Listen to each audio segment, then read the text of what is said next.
Olha, o trabalho remoto chegou para ficar, né?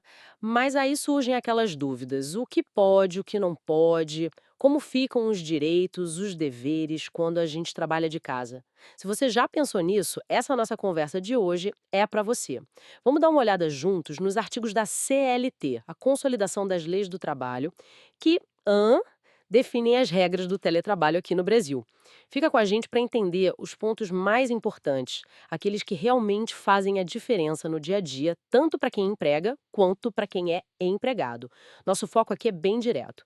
Entender o que a lei chama de teletrabalho, como funcionam os contratos, quem paga a conta da internet, da luz, como funciona para mudar de presencial para remoto e vice-versa, e quem tem prioridade nisso tudo.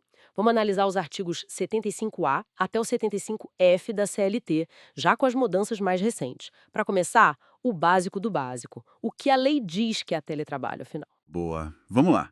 O artigo 75B da CLT, ele define teletrabalho como basicamente o trabalho feito fora da empresa, sabe? Usando tecnologia, claro, computador, internet. E um ponto super importante que mudou recentemente. Não precisa ser só remoto. Ah, não! Não. Mesmo que a pessoa vá até a empresa de vez em quando para alguma tarefa específica, isso não tira o regime de teletrabalho. É o que diz lá o parágrafo primeiro do 75B. Ah, e outra coisa, não é a mesma coisa que telemarketing, tá?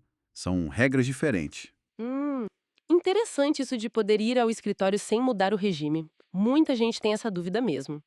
E a contratação? Como fica? É sempre por hora trabalhada ou tem outras formas? Então, a lei dá opções. Pode ser contratado por jornada, né, com controle de horas normal. Ou pode ser por produção ou tarefa. Tipo, você combina a entrega de algo específico. Ah, por tarefa. Isso. Mas aí, atenção, se for por produção ou tarefa, a CLT, lá no parágrafo terceiro, diz que aquelas regras de controle de jornada, hora extra, bom, elas não se aplicam. Peraí, como assim não se aplicam? Quer dizer que não tem hora extra? Exato. Se o contrato é por entrega, por produção, não se fala em controle de horas ou pagamento de horas extras. É um modelo diferente. Pensa num programador que entrega um software versus alguém que bate ponto todo dia. E tem mais um detalhe no parágrafo quinto. Usar o computador da empresa fora do horário, por exemplo, não quer dizer que você está à disposição esperando ordem, sabe? A menos que tenha um acordo específico para isso. Entendi. Faz toda a diferença, né? E essa escolha por jornada ou por tarefa tem que estar no papel. E se a pessoa está no presencial e quer ir para o remoto? Ou o contrário? Tem que estar no papel, sim. O artigo 75C é bem claro. O teletrabalho tem que constar direitinho no contrato de trabalho. Para mudar do presencial para o teletrabalho, precisa ter acordo entre os dois lados, empregado e empregador. E aí faz um aditivo no contrato. Acordo mútuo, ok.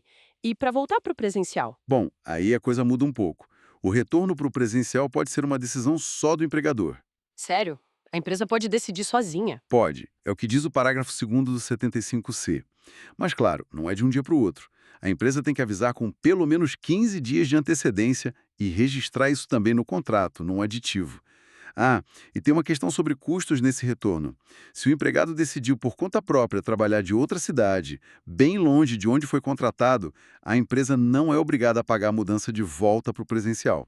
A não ser que eles tenham combinado isso antes, né? Entendi. É bom ter essas regras claras. E já que a gente falou em custos, quem paga a conta? Equipamento, internet, luz? Então, o artigo 75D fala disso. Quem é responsável por comprar, manter, fornecer o equipamento, a infraestrutura e como vai ser o reembolso de despesas. Tudo isso tem que estar previsto em contrato, por escrito. Tudo no contrato, então. Exatamente. E um ponto importante, essa ajuda de custo para a estrutura, o equipamento que a empresa dá, isso não conta como salário, tá? É o parágrafo único do 75D. E não podemos esquecer da saúde e segurança, né?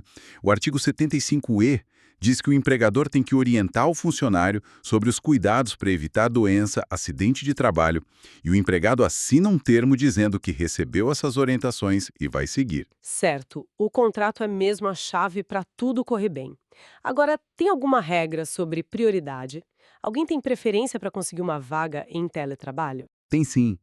A lei pensa nisso. O artigo 75F da CLT dá prioridade para empregados com deficiência e para quem tem filhos pequenos ou crianças sob guarda judicial até 4 anos de idade. E tem uma outra lei que complementa, no artigo 7º, que amplia um pouco. A prioridade vale para quem tem filho, enteado ou guarda de criança até 6 anos e também para quem tem filho, enteado ou guarda de pessoa com deficiência, aí sem limite de idade. Interessante essa preocupação com a inclusão e com as famílias. Tem mais algum ponto rapidinho que a gente deva saber? Sim. Vale mencionar rapidinho que estagiários de aprendizes também podem trabalhar nesse regime, tá? Tá lá no 75B, parágrafo 6º. E para quem trabalha aqui do Brasil para fora, o melhor, é contratado aqui, mas trabalha do exterior, a lei brasileira geralmente se aplica, com algumas exceções. E acordos individuais podem definir horários, comunicação, desde que respeitem os descansos, claro. Ótimo! Acho que cobrimos os pontos principais. Vimos o que a lei define como teletrabalho, a importância enorme do contrato, para deixar tudo claro, né? Desde quem paga o quê até como mudar de regime, e também as diferenças importantes entre trabalhar por hora ou por tarefa e as regras de prioridade. Fica claro que sem um contrato bem feito, a chance de ter problema é grande. Exatamente. E isso até leva a gente a pensar um pouco além, né? Como essa flexibilidade toda, principalmente no modelo por tarefa, onde não tem aquele controle de horário rígido, como isso está mudando a cultura das empresas?